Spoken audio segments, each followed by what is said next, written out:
Alors bonjour chers passionnés de l'immobilier, c'est le temps que vous attendiez tous aujourd'hui. Est-ce que le taux directeur va changer, oui ou non? Évidemment, le couperet a tombé ce matin à 10 h, donc c'est votre capsule du taux directeur du 26 janvier 2022. Et là, vous voyez que le setup est complètement changé. Télétravail oblige. Alors, c'est comme ça pour aujourd'hui, puis on va souhaiter que la prochaine fois, je vais pouvoir être dans les super beaux bureaux de PMML.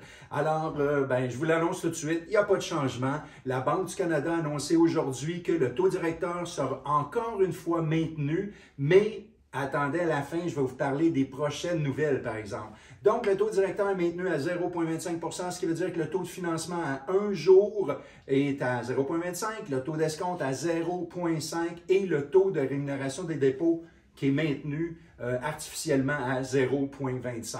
Alors, qu'est-ce qui se passe? La Banque du Canada poursuit sa phase de réinvestissement. Elle va garder son portefeuille global d'obligations du gouvernement du Canada assez stable.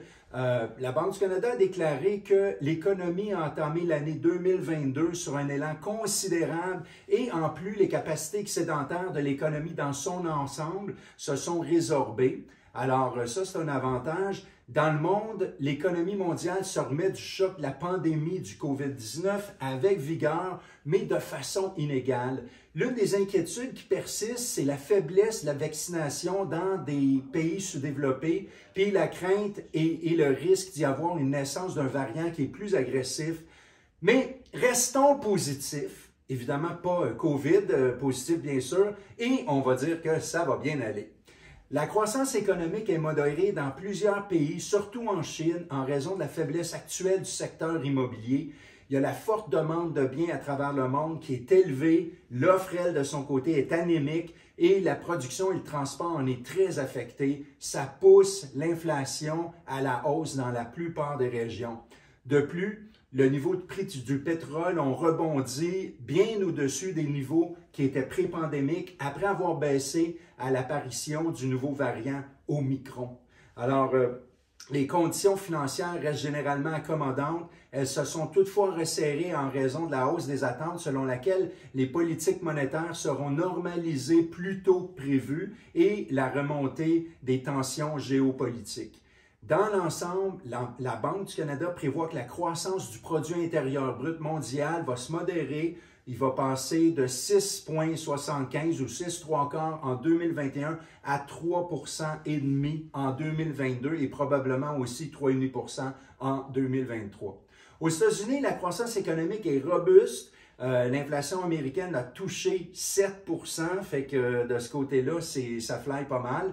Au Canada, de notre côté, on recense que la croissance du produit intérieur brut dans la seconde moitié de 2021 a encore été plus vigoureuse qu'attendu. Puis, sous l'effet de la forte progression de l'emploi, le marché du travail s'est nettement tendu. Les postes vacants sont nombreux, les intentions d'embauche sont fortes, puis les gains salariaux n'arrêtent pas de s'accentuer. Alors, la Banque du Canada a terminé ses injections de liquidités dans le marché financier depuis à peu près octobre.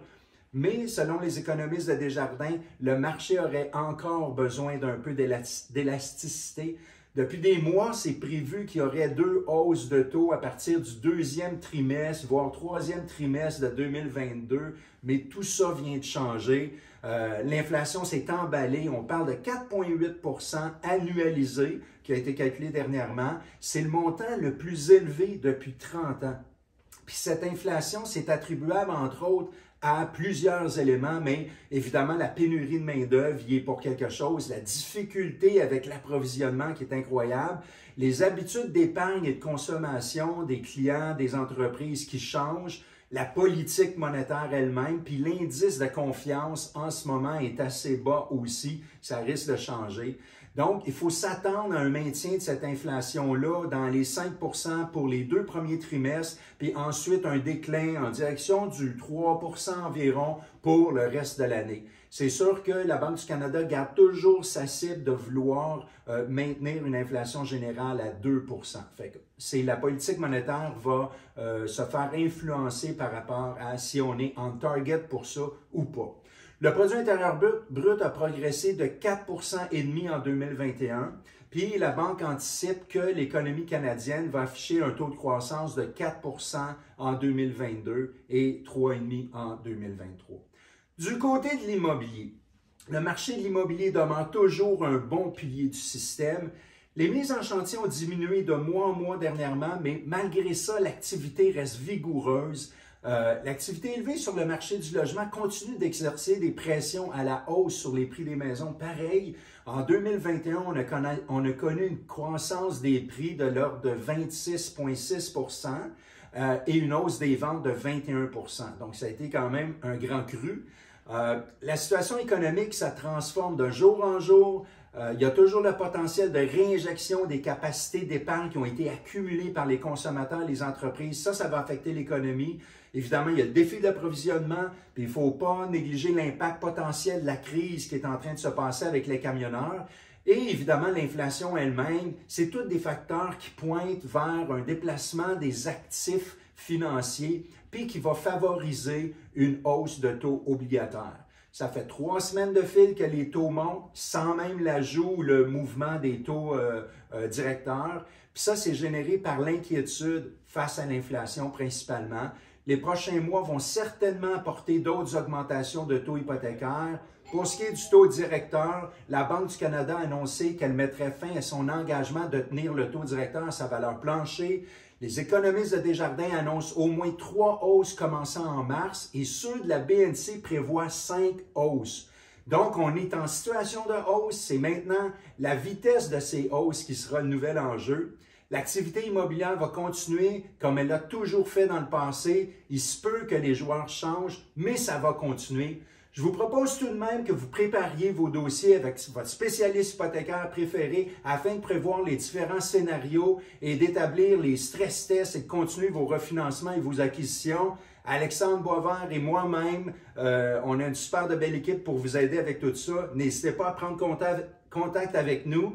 Et puis, pour tous ceux qui s'intéressent, les sources de ce sommaire dont je vous ai parlé aujourd'hui viennent des études économiques de Desjardins dans la section prévision des taux et détails et études économiques. Il y a les annonces et les communiqués de la Banque du Canada et le mensuel économique de la Banque nationale du Canada dans la section marché financier. Alors ici, Christian Pomerleau, je suis courtier hypothécaire commercial pour PMML. Je suis spécialisé en financement multilogement et commercial et je peux être joint au christian.pomerleau@pmml.ca. À très bientôt, chers investisseurs.